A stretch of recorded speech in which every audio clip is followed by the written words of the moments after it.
DDT hangs like pale snow in the May light, settling on boots and sleeve cuffs and the clipboard that keeps trying to slide out of Lieutenant Claire Donovan's grip. The generator coughs, catches and turns the blackout tent into a dim, humming lung. It is May 3rd, 1945, Dachau's perimeter, and the delousing line hisses with hand-pumped sprayers while a corporal chalks numbers on forearms. Donovan shoulders a wooden crate stamped plasma, USA, and threads past the queue until she reaches the litter where a teenage Luftwaffe auxiliary glares from beneath a frayed blanket. "Girl soldier," the girl mutters in German, and then louder because scorn is the last uniform she owns. Feldsanitäter Karl Brenner, white armband tight on his bicep, translates without ornament. Donovan answers with a nod and a sleeve roll, eyes flicking to the triage tag. Urgent septic wound, fever rising like a blown altimeter. The hospital choreography unspools with the practiced grace of a factory changeover. Shock tent in minutes, isolation ward roped off, OR fly bolted to poles. Steel basins rattle. Enamel clinks. A private calls her ma'am and holds the IV pole like a flagstaff. Donovan spikes a glass bottle, bleeds the line, counts the rhythm, 32 drops a minute, and opens the clamp. Carbolic and wet canvas mix in the air with the faint sweetness of plasma. The auxiliary's laugh falters into a wince as cold life creeps up her arm. Outside, rain starts, soft as bristles on the tent. Donovan doesn't look away. She watches the vein bloom, the way you watch a field take water after a long thirst. "You'll live," she says, English plain and flat, and Brenner's German follows a half-step behind. Somewhere a truck downshifts. Somewhere else a door slaps open on hinges that need oil. The corporal moves the line forward. Donovan checks her watch, marks the chart, and lifts her chin toward the next cot. At the far edge of the compound, a strip of earth has been rolled flat and lit. Someone says the first C-47 will try it at dawn. The nurse nods once, tucks the blanket tighter around the scornful girl, and walks toward the black rectangle of the operating tent where the generator thumps like a second heart. Morning is coming on a schedule, and the schedule is how you beat chaos. Chalk squeaks against damp skin as numbers replace names, and the ward becomes a geometry problem that must be solved before daylight. Donovan's team works the march sequence, massive bleeding, airway, respiration, circulation, head, to the drumbeat of the generator and the hiss of lantern mantles. Brenner keeps pace, translating questions about tetanus dates, sulfur reactions, when the fever started, what colour the drainage is. The Luftwaffe auxiliary. Greta, he says finally, because contempt is easier when you are not a person, watches Donovan discard a half-used sterile set without a blink. "We would have boiled it again," Brenner says, not accusing, only marking the difference. "We don't," Donovan answers, eyes on the clamp. "Not twice." The triage tags bloom in primary colours. The chalkboard lists penicillin schedules in grease pencil, columns of times marching toward dawn. Outside, a runner from the engineers reports the strip is packed hard enough for a skytrain, wind quartering from the west, ceiling lifting by morning. If they can stabilise 12, maybe 18 can fly. The numbers become hope measured in minutes. Donovan passes a morphine syringe to a private who still calls it a mouth harp, explains drops per minute like she's teaching a high school lab she never had time to finish. The auxiliary tilts her head toward the sound of a truck coughing at idle. The smell of gasoline blows in when the tent flap lifts, and with it the faint candy sour of rations. "Why the chocolate?" Brenner asks, a question that lives between the lines, and Donovan says, "Calories." And morale, because the answer in this war is often both. She makes a note to request more plasma and more dressings, and thinks of the States, Pittsburgh Steel, Detroit Engines, where these supplies begin as blueprints and sweat. Greta mutters one more insult about American women, but it comes out softer now, vowels blurred by fever. Donovan's hand is steady on the pulse point, counting 1,000, 1,000, 32 a minute, exactly. A corporal pushes the chalkboard closer to the lantern so no line item is missed. Out on the airstrip, a lantern blinks twice, answering a lantern in the ward like two ships at sea. The night is a series of problems solved by procedure, and procedure is the mercy that doesn't require permission. Rain quits as if a switch were thrown, leaving a hush that magnifies the hum of the autoclave and the tick of cooling stovepipes. Donovan's hands smell like carbolic and rubber. Her boots carry a paste of clay and ash she'll never quite scrape off. The anaesthetist checks gauges while a junior nurse recites doses, penicillin now, then again in 4 hours, voice low as a psalm. Brenner watches Donovan break down a set and throw away what could be reused in any other army on Earth. Waste, he says, as if naming a crime.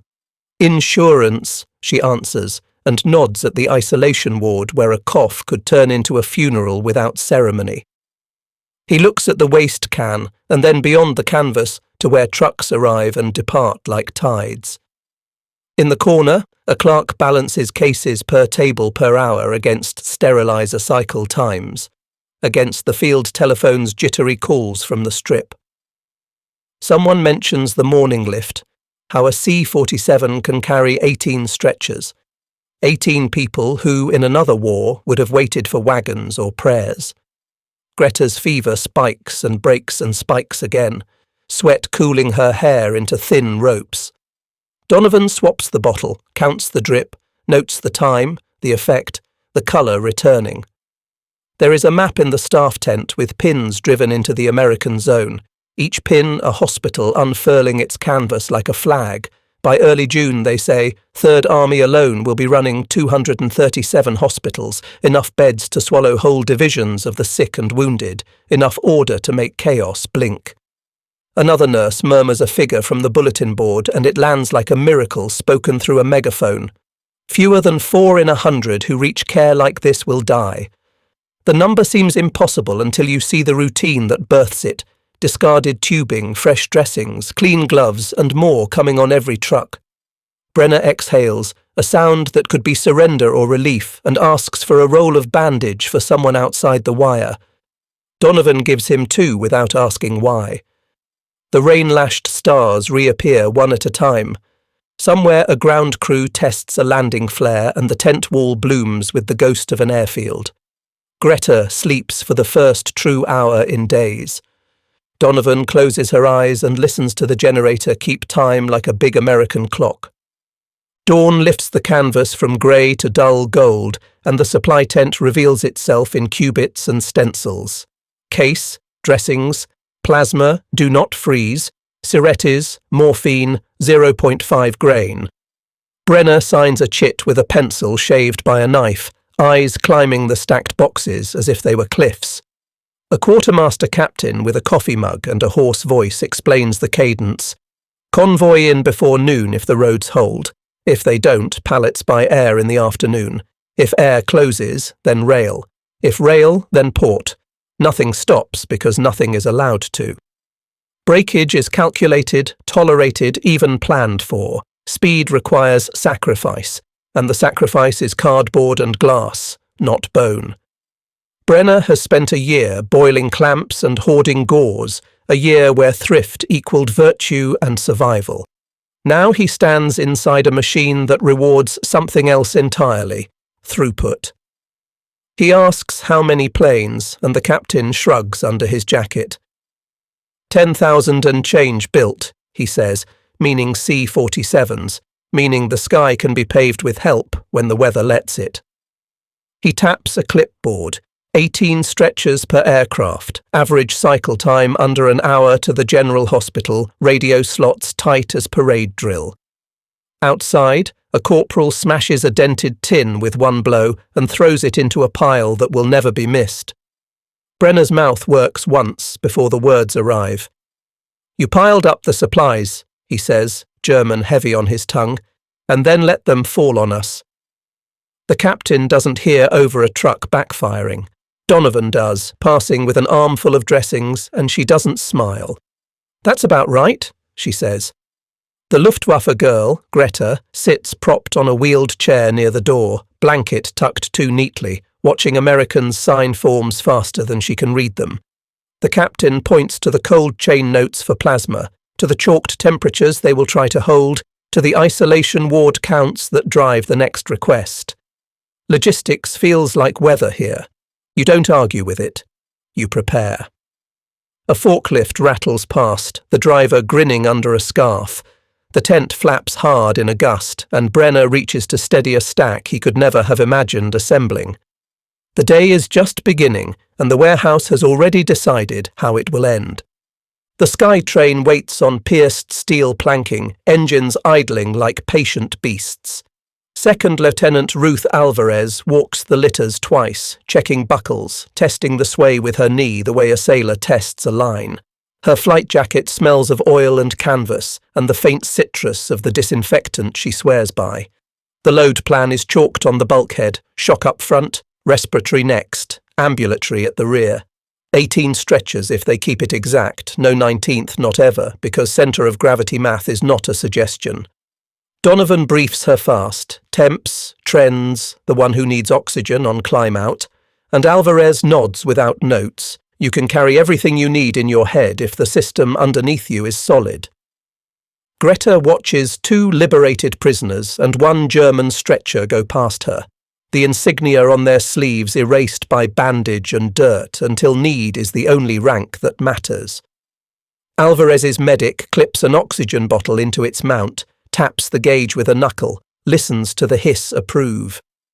"We'll be 45 minutes to the general," Alvarez shouts over the props. "Bumpy to 1,000, then smooth." Brenner steps back as the litter team moves, impressed despite himself at the courtesy that looks like speed. There is no swearing, no drama, just a rhythm that makes room for life. A sergeant tries to argue for 1 more stretcher, and Alvarez cuts him off with a point to the chalk lines and a flat, courteous negative. The refusal reads as cruelty to the untrained and as salvation to everyone who has counted bodies after a crash. Donovan catches Greta's eye. "Another plane," she says, and as if summoned, a second C-47 rolls to a stop behind the first, props scything the damp air into manageable pieces. The ramp rises, the tail dips and steadies. Alvarez closes her clipboard and thumbs the starter to full song. The aircraft begins to move, and its shadow crosses Greta's blanket like a passing cloud, and for a heartbeat she looks like any 19-year-old watching a miracle and trying not to show it. The sky train lifts on schedule because schedules are what mercy looks like when it wears boots. The ward breathes easier by late morning, the air less crowded with coughs. Donovan pins a map to a post and threads string from their tent to dots that reproduce across southern Germany like an orchard in bloom. The pins mark evacuation hospitals, field hospitals, general hospitals. The strings trace routes by road and rail and air until the canvas looks vascular. A medical officer lays a bulletin on the table, the paper still damp from mimeograph. Change in venereal disease policy, effective immediately. Penicillin first, punishment second, because public health is a weapon when used right. The numbers arrive beside the words and turn doctrine into proof.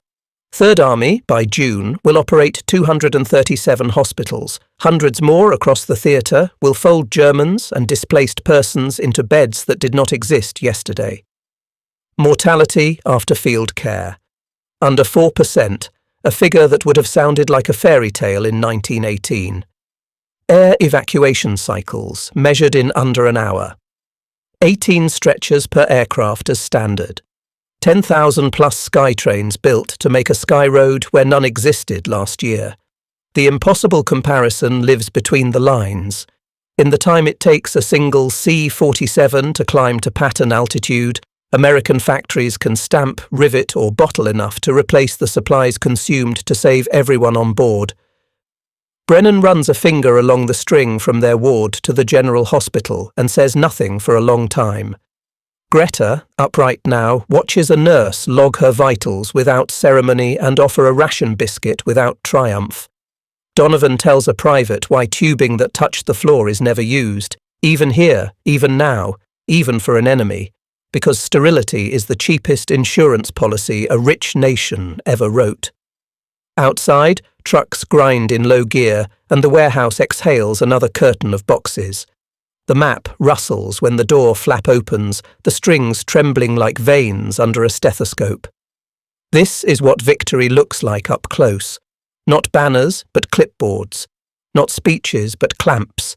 Not vengeance, but a system that turns abundance into policy and policy into lives saved. Donovan signs the transfer for Greta with a pen that never seems to run dry and calls for the litter team. The runway lantern blinks twice. The doctrine is ready to fly. Wind comes in hard across the strip, smelling of wet grass and hot oil. Ground crew in earmuffs do their ballet with paddles while the medics move like they've rehearsed it 100 times because they have. Alvarez walks the line of litters one more time, boots thudding on pierced steel planking, eyes on buckles and faces. A staff sergeant tries again, gesturing toward a 19th stretcher that would fit if mercy were measured by inches. "Ma'am, we can squeeze," he starts. Alvarez points to the chalked load plan and the centre of gravity marks and shakes her head. "Negative," she says, courteous as a salute. "We fly the plan." He closes his mouth because in this new arithmetic, discipline isn't meanness. It's oxygen. Greta watches from the shade of the ambulance, blanket folded with a nurse's neatness, the sneer that began this morning now reduced to habit. Donovan stands beside her, cap tilted back, explaining why standards are kinder than improvisation. "Another plane is 30 minutes behind," she says. "The first one keeps the second one safe." Brenner listens, torn between instinctive thrift and the dawning respect that always follows competence. He has seen men die because a rule was bent in the name of kindness. The props go to full song. Alvarez checks the oxygen bottles by touch, taps the gauges with a knuckle, and signals the pilot. The aircraft begins to roll, a tired grey house suddenly remembering it is a bird.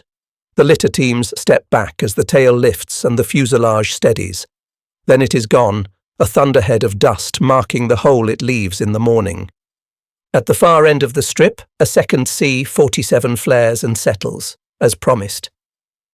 The refusal makes sense now not as denial, but as choreography. This one lands because the last one took off clean. Donovan turns to Greta and says, "See?" Greta doesn't answer, but her eyes track the new aircraft as if learning a language she swore she didn't need. Brenner looks toward the depot where crates are already on dollies, queued for whoever the next schedule chooses to save. A corporal checks his watch, notes touchdown time, and draws a neat line through a box on his clipboard. The line is thin as a shaving, but it means beds, oxygen, doctors, heat.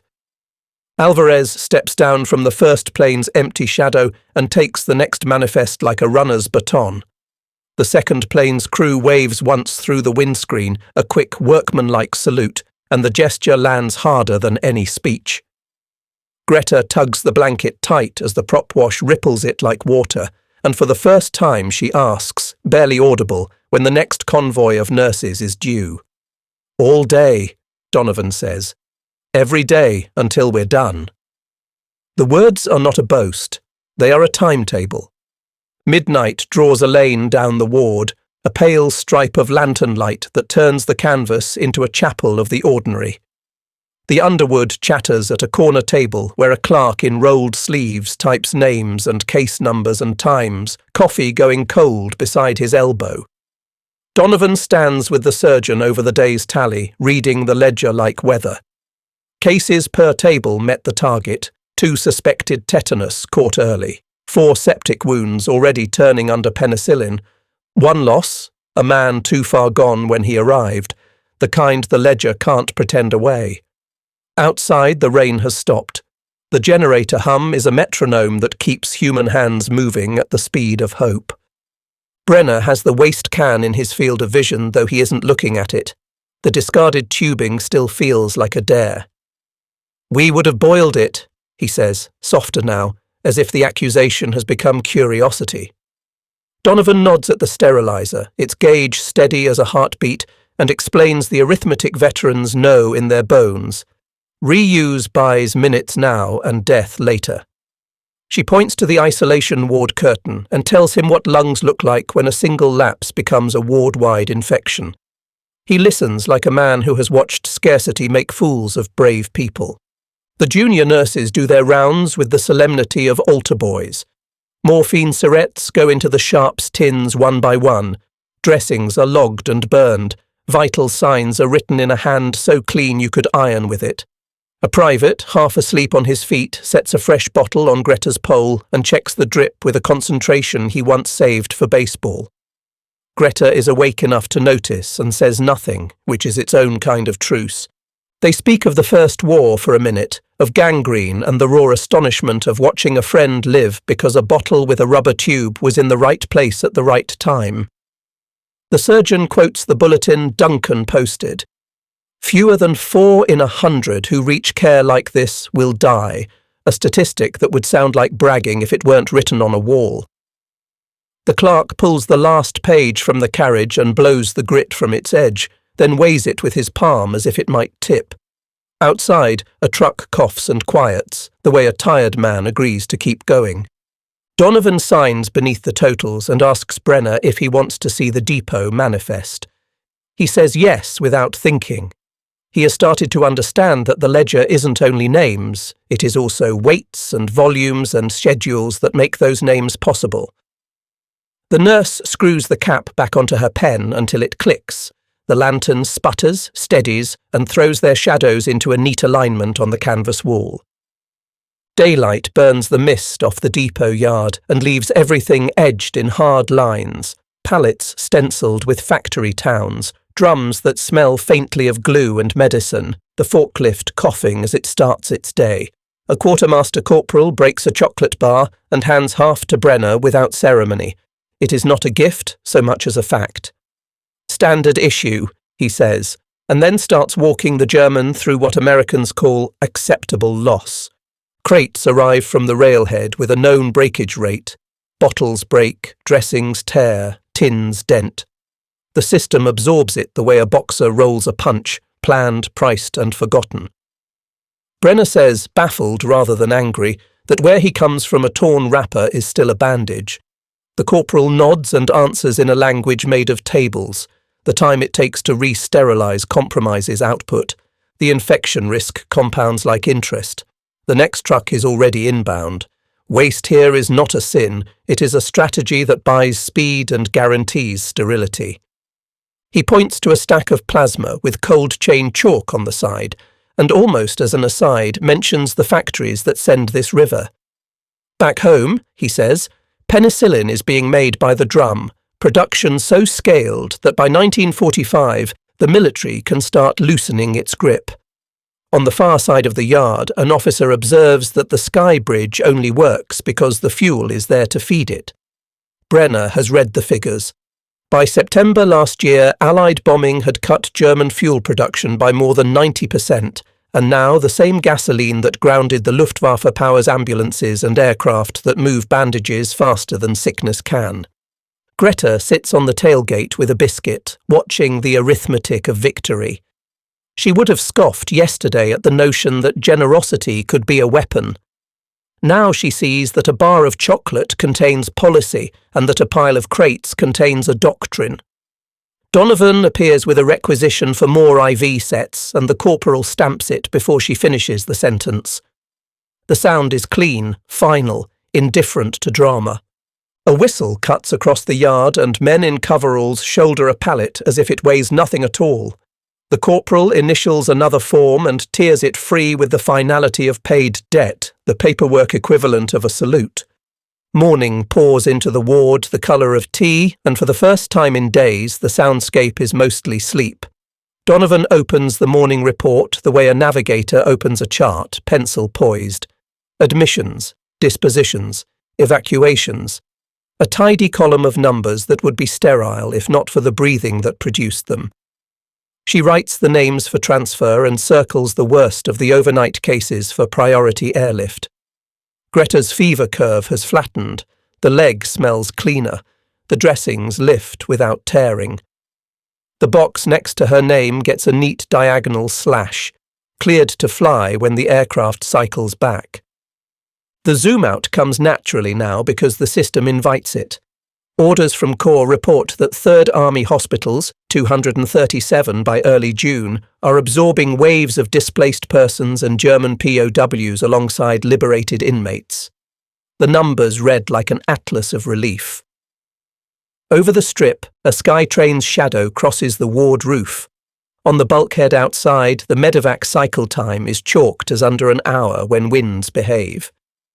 The junior nurse who first shepherded Greta's bottle tweaks an oxygen regulator and smiles without noticing she has done it. Alvarez appears in the doorway, hair caught in the same scarf she has worn all week. She takes the manifest with a nod and sketches the sequence in the air with her forefinger. Shock forward, respiratory middle, ambulatory aft. 18 stretchers if they hold to plan. No 19th, because rules are a kind of love language in a war that eats sentiment. Brenner hovers at the edge of the tent, reading the board as if learning a catechism. He asks Donovan, not quite joking, if somewhere there's a chart that shows how many miracles per gallon. She doesn't laugh. She says plenty, and points him to the pump. They do the small things with the care that makes big numbers work. A cot is levelled with a sliver of wood. A kink in a tube is teased straight without breaking the flow.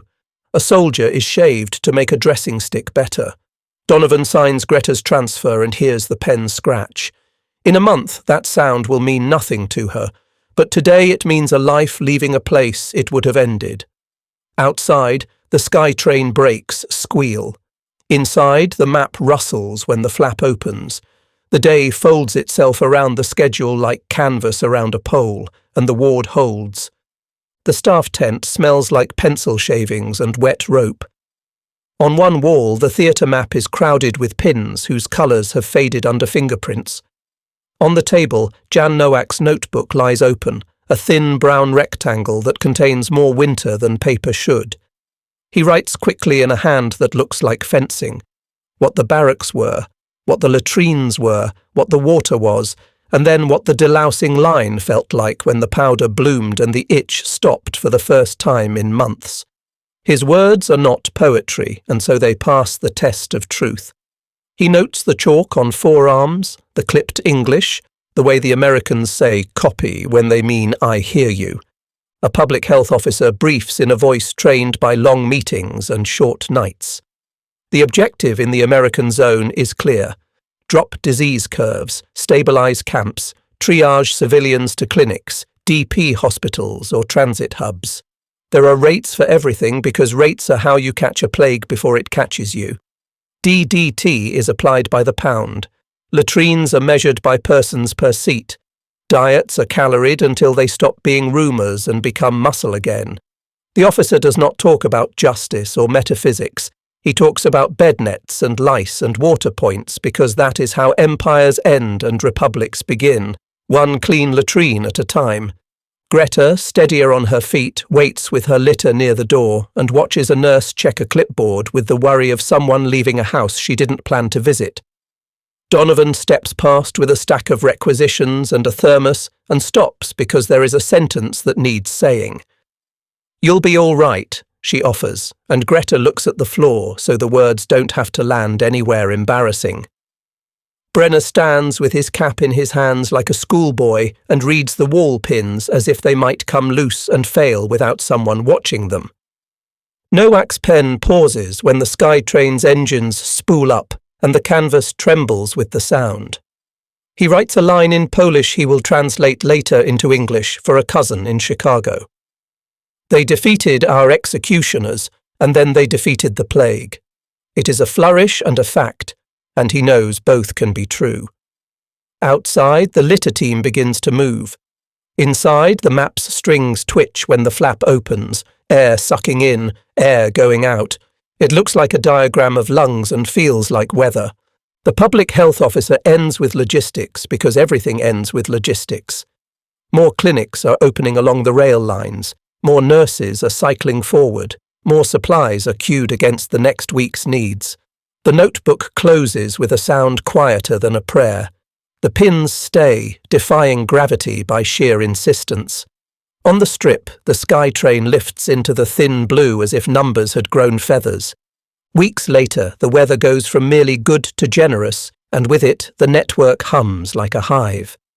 It is early June 1945, and the after-action meetings begin, folding memory into doctrine while the tents are still warm from use.